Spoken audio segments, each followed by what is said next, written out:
Hello, continuing our reading in Poppy and Rye by Avi. Today is chapter 13, What Happened to Rye? As Rye had listened to Poppy speak about ragweed, he hardly knew what to think. He was confused. He was upset. He felt humiliated. Ragweed was always getting in his way. He had done so when he was alive. Now he was doing so even after he had died. And yet, Rye knew perfectly well that Ragweed's death was awful. Truly, he felt terrible about it. And yet, from the moment he had begun his dance on the meadow with this graceful mouse, the one named Poppy, he had fallen in love with her. He hoped and thought she felt something of the same for him. But now that she had discovered that he was Ragweed's brother and admitted she loved Ragweed, surely there was no hope for him. And yet, he found himself thinking that perhaps now that Ragweed had died, Poppy might turn to him. And yet, Rye felt deeply ashamed of himself, how self-centered and selfish he was. Such horrible thoughts. How low, how bad. Poppy would never be able to see anything decent in him. But the very next moment he thought, I'm not a bad mouse. I'm not. It was with these thoughts that Rye raced to the nest. He did not go far. He could not outrun his feelings. More importantly, he did not want to go away from this deer mouse, this Poppy. Yet he ran from the nest. He found himself at the edge of the beaver's pond.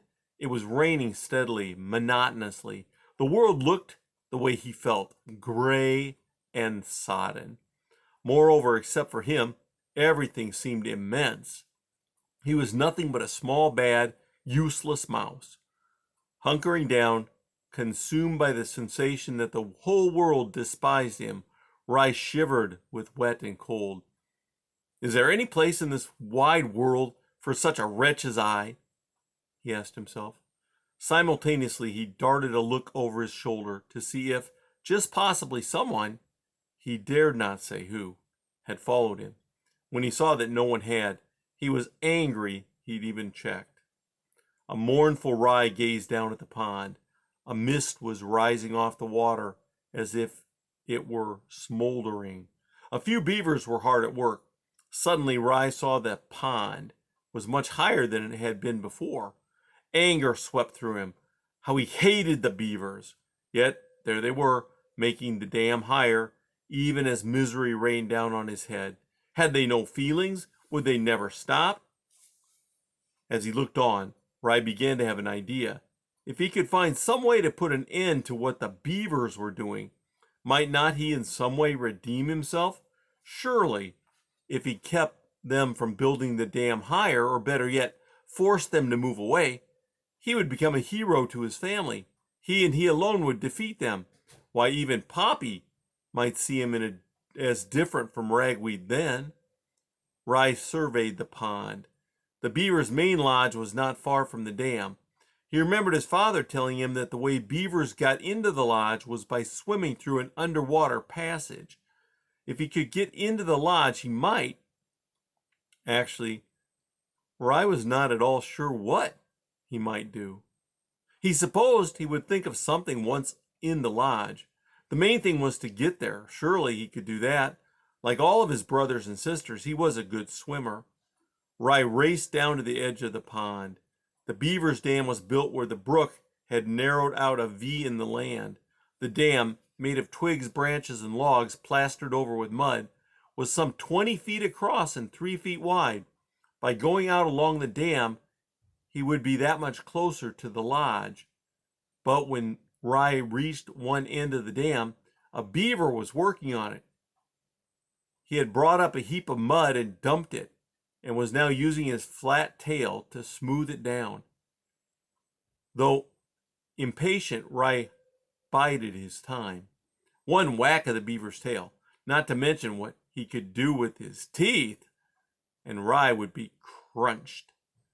The beaver on the dam gave some final pats to the mud, surveyed his work, uttered a few grunts, moved ponderously toward the edge of the dam, then dove into the water and swam away. Rye crawled out upon the dam, his way impeded by the twigs and branches which were crisscrossed and bent in all directions. By the time he got near the lodge, he was caked with mud and bits of leaves. Not caring how he looked, Rye crept down as close to the water as possible. There he hesitated. Then an image of Poppy rose in his mind's eye. If he could succeed, he would be a hero. Holding his nose with one paw, Rye jumped into the water, tail first. He landed with a splat, momentarily floundered, then righted himself. Shaking his eyes and whiskers free of water, he began to swim toward the lodge. 3 feet from the lodge, he paused and began to tread water. He had reached the most difficult part, the entrance. Suddenly, he realized he had no notion where, other than under water, the entry hole might be. It could be on the side he was on or opposite. He would have to try his luck. Filling his lungs with air, he let himself drop down and began to swim underwater. It had been gray on the water surface. It was much darker below. Before him, the lodge loomed like a shadowy lump. It sat upon the bottom of the pond and rose up, a huge dome, enormous, impenetrable. Stroking steadily, Rye pushed on, a trail of tiny bubbles escaping from his clenched mouth.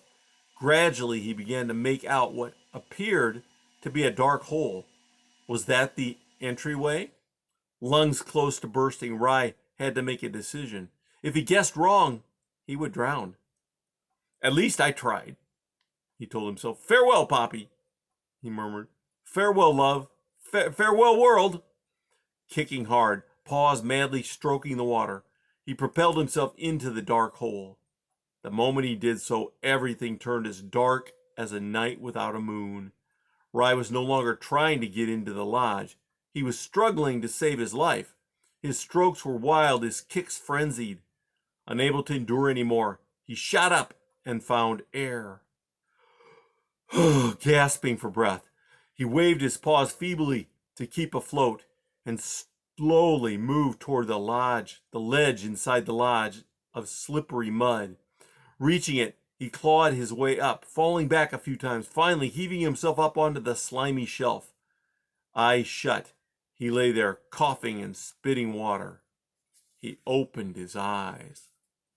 He was in the lodge. A few feet away sat an enormous beaver. The beaver was looking right at him. Well, bless my teeth and smooth my tail, Mr. Conrad said with a smile full of orange teeth. Glad you came, pal. A stranger's just a friend you haven't met. Hey, and I mean that sincerely.